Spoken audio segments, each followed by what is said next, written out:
सबका फेवरेट और रक्षाबंधन के त्योहार के लिए एकदम बेस्ट ऑप्शन दाल और कांदा का समोसा। ये कैसे बनता है चलो देख लेते हैं।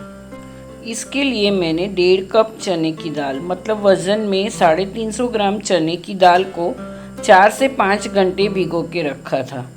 फिर अभी हम उसको एक विसल आए तब तक प्रेशर कुक करेंगे। यहाँ ये बात बहुत ही इम्पोर्टेंट है कि एक ही विसल लगानी है तो ही हमारी चने की दाल साबुत रहेगी। ये ओवर कुक हो गई तो समोसा के बदले खीमा बन जाएगा। तो ये एक मेन चीज़ है कि हमें दाल को ज़्यादा ओवर कुक नहीं करना है। अभी इसमें हम हल्दी और थोड़ा सा नमक डाल के उसे एक विसल आए तब तक ही कुक करेंगे और तुरंत ही कुकर का ढक्कन खोल के उसे छान लेंगे। आप देख सकते हो हमारी दाल अभी साबुत है।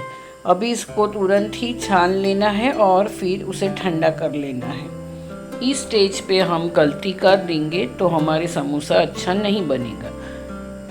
तो तुरंत ही कुकर डिप्रेशराइज हो जाए तुरंत ही ढक्कन खोल के इसे हमें छन्नी से छान लेना है और उसे तुरंत ही ठंडा कर लेना है और उसे हम एक कपड़े पे फैला के फिर उसको थोड़ी देर ठंडा होने के लिए रख देंगे। तो क्या होगा कि चने की दाल अच्छे से ठंडी होके सेट हो जाएगी तो उसका वो टूटेगी नहीं बिल्कुल भी समोसे में। तो पूरे समोसा का टेक्सचर एकदम बढ़िया आएगा। तो ये स्टेप बहुत इम्पोर्टेंट है कि हमें दाल को इस तरह से कपड़े पे फैला के उसे डीमॉइस्चराइज भी करना है और एकदम ठंडी कर लेना है। इसी तरह से हमें इसमें कांदा भी डालना है। तो मैंने 4 कांदा चॉपर में चॉप कर लिया एकदम बारीक। तो उसका भी मॉइस्चर नहीं रहना चाहिए।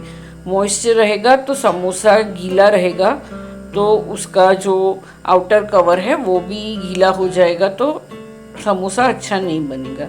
तो ये कांदा को भी यहाँ हमें थोड़ा सूखा लेना है तो उसको भी इस तरह से हम कपड़े पे फैला के उसका मॉइस्चर निकाल लेंगे। थोड़ी देर उसे भी सूखने के लिए रख देंगे तो ही इसका टेक्सचर अच्छा आएगा। तो दोनों को अभी हम बढ़िया से यहाँ सूखने देंगे फिर आगे की प्रोसेस हम करेंगे। ये अच्छी तरह से सूख जाए तब हम इस तरह पैन में 1 चम्मच जितना ऑयल लेंगे। यहाँ ज़्यादा ऑयल नहीं लेना है। फिर इसमें ½ टीस्पून हींग डालेंगे और थोड़ी सी हल्दी डालेंगे क्योंकि हमने जब दाल को प्रेशर कुक किया तभी हल्दी डाली थी। अभी जो कांदा हमने सूखा के रेडी किया है चॉप किया हुआ उसे हम यहाँ पे कुक करेंगे। इसको हम यहाँ पे अच्छे से पूरा उसका मॉइस्चर निकल जाए तब तक यहाँ पे कुक करेंगे। कच्चा नहीं रहना चाहिए और कांदे में थोड़ा भी मॉइस्चर भी नहीं रहना चाहिए तभी इसका टेक्सचर अच्छा आएगा।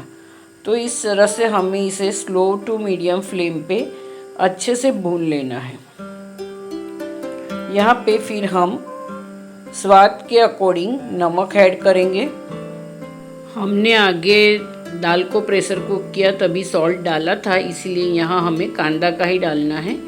फिर ग्रीन चिली की पेस्ट और अदरक की पेस्ट पूरी 1-1 टेबलस्पून ऐड करेंगे। उसका भी कच्चापन निकल जाए तब तक उसे हमें भूनना है तभी उसका टेस्ट अच्छा आएगा। अगर अदरक भी कच्चा रह गया तो हमें समोसा में उसका टेस्ट अच्छा नहीं लगेगा। फिर तीखेपन के लिए हम यहाँ लाल मिर्च का पाउडर भी ऐड करेंगे। ये आप अपने हिसाब से कम ज़्यादा कर सकते हो। और हाँ, गरम मसाला इस समोसा में थोड़ा ज़्यादा जाएगा। 1 बड़ी टेबलस्पून पूरा मैंने यहाँ पे गरम मसाला ऐड किया है। उसका टेस्ट समोसा में बहुत अच्छा लगता है।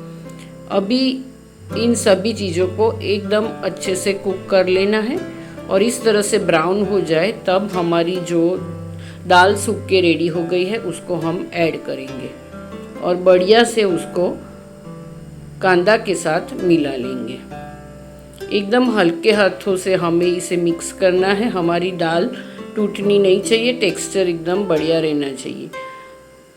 तो इस स्टेज पे हमारी दाल ओवर कुक हो गई होती है तो प्रॉब्लम होता है। इसीलिए दाल को जब हम प्रेशर कुक करते हैं तो इस बात का ध्यान रखना बहुत ज़रूरी है कि एक ही विसल लगनी चाहिए और तुरंत हमें कुकर का ढक्कन खोल लेना है, वरना इस तरह से हम मिक्स करते जाएंगे तभी भी दाल का टूटने का चांस रहता है। अभी हम इसमें एक पूरे नींबू का रस ऐड करेंगे। आप अपने हिसाब से इसे कम ज़्यादा कर सकते हो। और यहाँ पे हम 2 से 3 चम्मच चीनी का पाउडर ऐड करेंगे। ये भी आप अपनी पसंद के हिसाब से डाल सकते हो। आपको ज़्यादा पसंद हो तो ज़्यादा डाल सकते हो, कम पसंद हो तो कम डाल सकते हो। और नींबू का रस थोड़ा ज़्यादा हो तो अच्छा लगता है समोसा में उसका टेस्ट। तो इस तरह से हमें नींबू के रस और चीनी के पाउडर को भी अच्छे से मिक्स कर देना है। और अभी हमें खूब सारा धनिया और पुदीना का पत्ता बारीक चॉप करके ऐड करना है। इसको भी मैंने अच्छे से धो के फिर कपड़े पे सुखा के रखा था।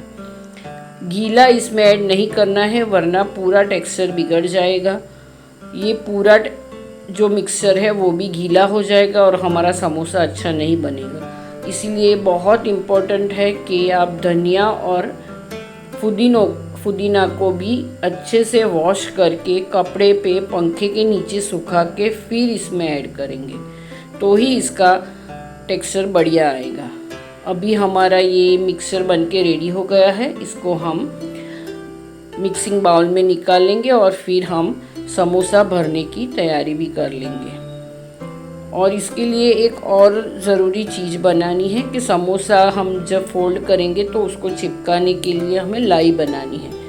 तो वो मैदा से बनती है। 2 से 3 चम्मच जिस तरह से हमारी क्वांटिटी हो समोसा की उस हिसाब से हमें मैदा लेना है। यहाँ मैंने 3 चम्मच लिया है और उसमें पानी डाल के एक पेस्ट जैसा बना लेंगे जिससे हम समोसा को चिपका सकें। उसकी जो पट्टी आती है उसको हम फोल्ड करते टाइम उसको चिपका सके, इसलिए हमें इस तरह से मैदे में पानी ऐड करके एक बढ़िया से पेस्ट बना के रेडी करनी है। इसको अच्छे से हम मिक्स कर लेंगे और ये हमारी पेस्ट बन के रेडी हो गई है। अभी इस तरह से समोसा की पट्टी रेडीमेड बाज़ार में मिलती है, तो ये मैंने फ़ोल्ड किया, उस तरह से फ़ोल्ड करेंगे। पहला इस तरह का ट्रायंगल बनेगा, उसमें हम समोसा के मिक्सर को थोड़ा दबा के भरेंगे। बहुत ज़्यादा भी भर नहीं देना है, नहीं तो समोसा फट जाएगा। इस तरह से हमें भर के फिर ऊपर से उसको प्रेस करना है। आप देख सकते हो इस तरह से अच्छे से प्रेस कर लेना है और फिर इस तरह से आप देख सकते हो टर्न लगाना है पूरे समोसा का। अभी जो ये बाकी रही पट्टी उस पे हमें ये जो हमने मैदे का मिक्सर बनाया है, पेस्ट रेडी की है, उसको इस तरह से ब्रश से लगा लेना है। तो इससे क्या होगा कि हमारा समोसा खुलेगा नहीं, अच्छे से ये कवर अप हो जाएगा। अभी इसको इस तरह से हम फोल्ड कर लेते हैं। आपने देख लिया होगा, मैं एक और दूसरा भर के बताती हूँ और फिर लास्ट में इस तरह से दबा के फिर रख देना है। आप फिर से ये प्रोसेस देख सकते हो। पहले इस तरह से ट्रायंगल फोल्ड करना है, फिर उसमें हमें ये मिक्सचर भरना है। ये ज़्यादा भर दोगे तो भी समोसा फटने का चांस रहता है, तो इसे माप से ही भरना है। फिर इस तरह से इसे प्रेस करेंगे और फिर एक फोल्ड पूरे ट्रायंगल का फोल्ड कर देंगे इस तरह से। और जो भी अभी पट्टी बची है उस पे हम ये पेस्ट लगाएंगे और उसको इस तरह से चिपका देंगे। तो जो कॉर्नर्स है वो कोई भी खुला नहीं रहना चाहिए, नहीं तो तलते टाइम उसमें से मिक्सचर बाहर आ जाएगा और तेल भी गंदा हो जाएगा और समोसा भी अच्छा नहीं बनेगा। तो इस तरह मैंने सभी समोसे रेडी कर लिए हैं। अभी तेल भी गरम करने के लिए रख दिया है, तो उसमें मीडियम फ्लेम पे ही हमें समोसा को स्लो फ्लेम पे धीरे धीरे ही तलना है। एकदम हाई फ्लेम पे फटाफट से समोसा तलोगे तो अच्छा नहीं बनेगा, कच्चा रह जाएगा ये। तो इस तरह से स्लो टू मीडियम फ्लेम पे आराम से उसको तलना है।